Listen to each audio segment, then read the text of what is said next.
ನಮ್ಮ ಮಕ್ಕಳಿಗೆ ನಾವು ಬೇಕು ಏನು ನಮ್ಮ ಟೈಮ್ ಬೇಕು, ಇದನ್ನ ಡೆಫಿನೆಟ್ಲಿ ಸೇವ್ ಮಾಡ್ಕೊರಿ. ನಿಮ್ಮ ರಿಮೈಂಡರ್ ಆಗಿ ಯೂಸ್ ಮಾಡ್ಬೋದು ನೀವು. ಒಂದು ನಮ್ಮ ಮಕ್ಕಳಿಗೆ ಪ್ರೆಸೆನ್ಸ್ ಬೇಕು, ಬರೀ ಅವ್ರಿಗೆ ಟೈಮ್ ಅಷ್ಟೇ ಅಲ್ಲ, ಅವ್ರಿಗೆ ಭಾಳ ಟೈಮ್ ಕೊಡೋದು ಇಂಪಾರ್ಟೆಂಟ್ ಇಲ್ಲ, ಬಟ್ ಅವ್ರ ಜೊತೆ ಕುಂತು ಐ ಕಾಂಟ್ಯಾಕ್ಟ್ಲಿ ಮಾತಾಡೋದು ಭಾಳ ಇಂಪಾರ್ಟೆಂಟ್.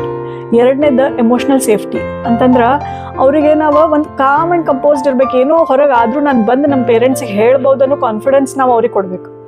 ಮೂರನೇದು ಅವರಿಗೆ ಕನೆಕ್ಷನ್ ಬೇಕು, ಡಿಸ್ಟ್ರಾಕ್ಷನ್ ಅಲ್ಲ. ಅಂದ್ರೆ ಅವರಿಗೆ ಬರೀ ಕಾಡ್ಸಾಕತ್ತಾನಪ್ಪ ಇವ ಅಂತ ಹೇಳಿ ಒಂದೇನೋ ಟಿ ವಿ ಕೊಟ್ಬಿಟ್ಟೆ ಅಥವಾ ಏನೋ ಒಂದು ಕೊಟ್ಟು ಕುಂದ್ರಿಸ್ಬಿಟ್ಟೆ ಅನ್ನೋದಲ್ಲ. ಅವರಿಗೆ ಒಂದು ಅಟ್ಯಾಚ್ಮೆಂಟ್ ಬೇಕು, ಕನೆಕ್ಷನ್ ಬೇಕು. ಮುಂಚೆ ಅಜ್ಜಿ ಇರ್ತಿದ್ರು ಯಾವಾಗೂ ಜೊತೆಗೆ, ಅವ್ರಿಗೆ ಕನೆಕ್ಷನ್ ಅನ್ನೋದು ಕೊಡ್ತಿದ್ರು. ಬಟ್ ಈಗಿನ ಟೈಮ್ನಾಗ ಭಾಳ ಅಂದ್ರೆ ಭಾಳ ಕಡಿಮೆ ಆಗೈತಿ. ಸೊ ಆ ಕನೆಕ್ಷನ್ನ ನಾವು ಆ್ಯಸ್ ಅ ಪೇರೆಂಟ್ಸ್ ಅವ್ರಿಗೆ ಕೊಡೋಕೆ ಸ್ಟಾರ್ಟ್ ಮಾಡಬೇಕು.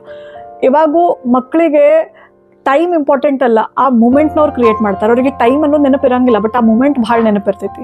So let's create more moment to our kids and change their point of view for the parents. So definitely try ಮಾಡಿರಿ, ಹಂಗೆ ಸೇವ್ ಮಾಡ್ಕೊಡ್ರಿ ನಿಮಗೆ ರಿಮೈಂಡರ್ ಆಗಿ. ನಮಸ್ಕಾರ, ನಾನು ನಿಮ್ಮ ಮನೆ ಮಗಳು ರೇಷ್ಮಾ ಶಿವಳ್ಳಿ. ಜೊತೆಗೆ ಕಲಿಯೋನು ಜೊತೆಗೆ ಬೆಳಿ.